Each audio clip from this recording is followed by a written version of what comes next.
Hey everyone, and welcome back to another video. In this video, I'm going to show you how to enable custom order requests on Etsy. Now, this video is going to be particularly useful for individuals.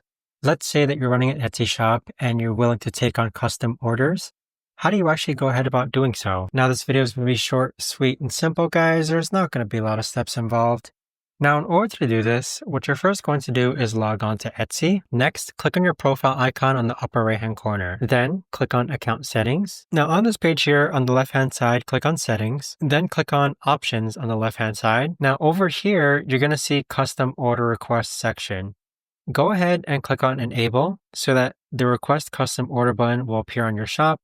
And there you have it. But that right there, guys, is the best and easiest way that I know of to actually go ahead and enable custom order requests on Etsy. If you guys know of a better or easier way to actually do this, let me know in the comments down below. I would love to know. Thanks so much for watching, everyone, and I'll see you guys all in the next video.